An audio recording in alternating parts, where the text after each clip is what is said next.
রাজীব আহসান চৌধুরী পাপ্পু জন্ম 1978 সালের 16 ডিসেম্বর ব্রাহ্মণবাড়িয়া জেলার নবীনগর উপজেলার শিবপুর ইউনিয়নের কনিকাড়া গ্রামের চৌধুরী পরিবারে।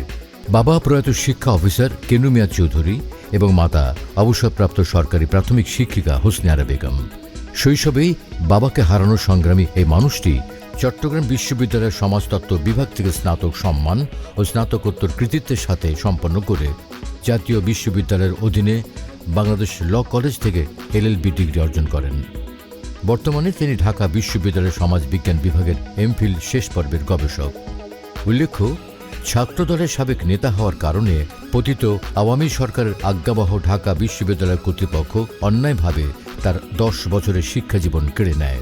বিএনপি চেয়ারপারসন দেশনেত্রী বেগম খালেদা জিয়া ও ভারপ্রাপ্ত চেয়ারম্যান জনাব তারেক রহমানের নেতৃত্বে বাংলাদেশ জাতীয়তাবাদী ছাত্রদলের কেন্দ্রীয় সংসদে প্রতিষ্ঠাকালীন সহ বেসরকারি বিশ্ববিদ্যালয় বিষয়ক সম্পাদক ও সহসাধারণ সম্পাদক পরবর্তী জাতীয়তাবাদী যুবদলের নেতা হিসাবে ফ্যাসিস্ট সরকারের বিরুদ্ধে কার্যকর ভূমিকা রাখেন।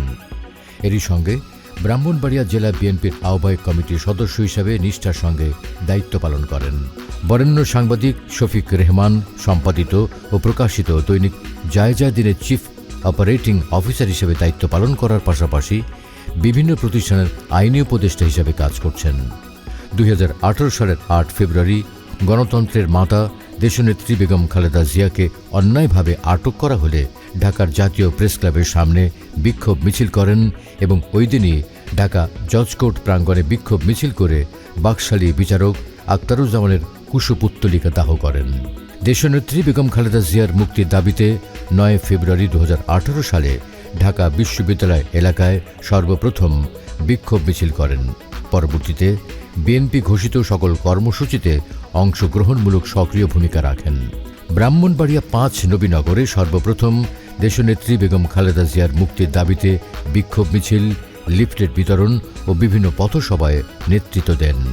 নানা রকম সৃজনশীল ও বুদ্ধিবৃত্তিক কাজের সঙ্গে যুক্ত রাজীব আহসান চৌধুরী পাপ্পু 1-11 সময় ঢাকা বিশ্ববিদ্যালয়ের ছাত্র বিক্ষোভে সক্রিয় ভূমিকা রাখেন।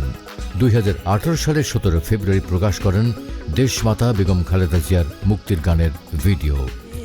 মুক্ত করব তোমায়, নিয়েছি মোর আপন, তোমার জন্য কাঁদছে বাংলার জনগণ।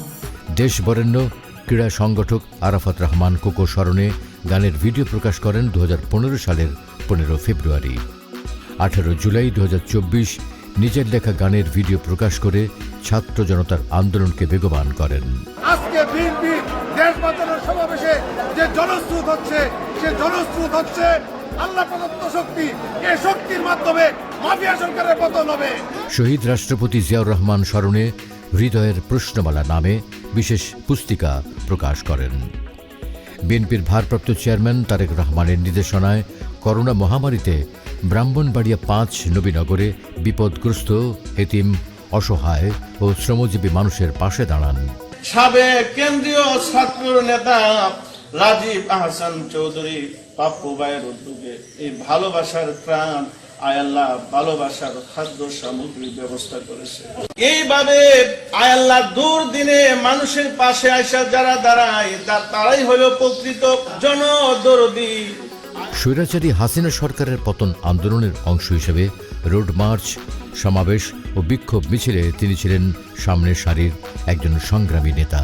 বাংলাদেশ জাতীয়তাবাদী হেল্প সেলের সদস্য হিসাবে ফ্যাসিস্ট আওয়ামী সরকার কর্তৃক খুন, গুম ও নির্যাতিতদের জন্য কার্যকরী ভূমিকা রেখেছেন। নবীনগরে তারেক রহমানের পাঠানো ঈদ উপহার শাহিনুর আলমের পরিবারের হাতে তুলে দিলেন পাপ্পু। 2024-এর গণ অভ্যুত্থানে বিএনপির ভারপ্রাপ্ত চেয়ারম্যান জনাব তারেক রহমানের নির্দেশনায় সাধারণ ছাত্রছাত্রীদের নেতৃত্বে জুলাই-আগস্ট বিপ্লবে সক্রিয়ভাবে ঢাকার শহীদ মিনার, শাহবাগ, প্রেস ক্লাব, মিরপুর 10 ও সংসদ ভবন এলাকায় অংশগ্রহণমূলক কার্যকর ভূমিকা রাখেন।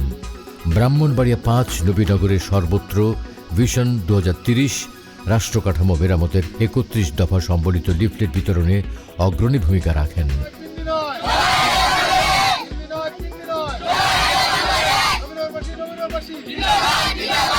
দেশের জন্য, মানুষের জন্য তার সেবার প্রত্যয় অটুট থাকবে আমৃত্যু।